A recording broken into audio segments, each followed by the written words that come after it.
ಭಾನುವಾರ ನಡೆದ ಐಪಿಎಲ್ 2025ರ 50ನೇ ಪಂದ್ಯದಲ್ಲಿ ಕನ್ನಡಿಗ ಕೆಎಲ್ ರಾಹುಲ್ ಹೊಸದೊಂದು ಇತಿಹಾಸ ಸೃಷ್ಟಿಸಿದ್ದಾರೆ.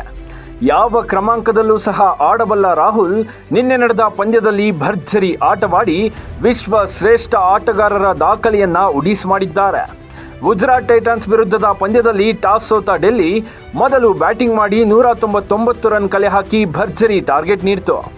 ಡೆಲ್ಲಿ ಪರ ಆರಂಭಿಕನಾಗಿ ಬ್ಯಾಟಿಂಗ್ಗೆ ಬಂದ ರಾಹುಲ್ ಕೇವಲ 65 ಎಸೆತಗಳಲ್ಲಿ 112 ರನ್ ಗಳಿಸಿ ಅಜೇಯರಾಗಿ ಉಳಿದರು. ಈ ಶತಕದೊಂದಿಗೆ ಅನೇಕರ ದಾಖಲೆಗಳನ್ನು ಪುಡಿಗಟ್ಟಿ ಕನ್ನಡಿಗರ ಹೆಮ್ಮೆಗೆ ಪಾತ್ರರಾದರು. ಹೌದು, ಭಾನುವಾರ ನಡೆದ ಪಂದ್ಯದಲ್ಲಿ ಕೆಎಲ್ ರಾಹುಲ್ T20 ಕ್ರಿಕೆಟ್ನಲ್ಲಿ 8,000 ರನ್ ಪೂರ್ಣಗೊಳಿಸಿದ ಭಾರತದ 6ನೇ ಆಟಗಾರನಾಗಿ ಹೊರಹೊಮ್ಮಿದ್ದಾರೆ.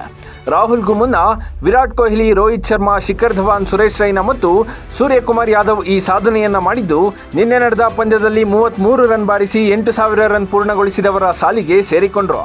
ಇದರ ಜೊತೆಯಲ್ಲಿ ವಿರಾಟ್ ಕೊಹ್ಲಿಯ ದಾಖಲೆಯನ್ನು ಮುರಿದ್ರು. T20 ಕ್ರಿಕೆಟ್ನಲ್ಲಿ ಅತ್ಯಂತ ವೇಗವಾಗಿ 8,000 ರನ್ ಪೂರೈಸಿದ ಭಾರತದ ಆಟಗಾರ ಎಂಬ ಹೆಗ್ಗಳಿಕೆಗೆ ರಾಹುಲ್ ಪಾತ್ರರಾಗಿದ್ದಾರೆ.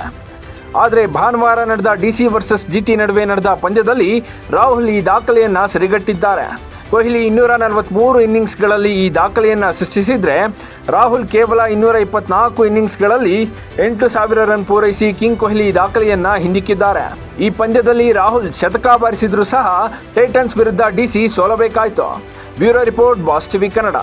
ಲೇಟೆಸ್ಟ್ ಹಾಗೂ ಇಂಟ್ರೆಸ್ಟಿಂಗ್ ಸುದ್ದಿಗಳಿಗಾಗಿ ಬಾಸ್ ಟಿವಿ ಕನ್ನಡ ಚಾನೆಲ್ನ ಸಬ್ಸ್ಕ್ರೈಬ್ ಮಾಡಿ. ಹಾಗೆಯೇ ಬೆಲ್ ಐಕಾನ್ ಪ್ರೆಸ್ ಮಾಡಿ. ಇದರ ಜೊತೆಗೆ ಫೇಸ್ಬುಕ್, ಇನ್ಸ್ಟಾಗ್ರಾಮ್, ಎಕ್ಸ್ನಲ್ಲೂ ಮಿಸ್ ಮಾಡದೆ ಫಾಲೋ ಮಾಡಿ.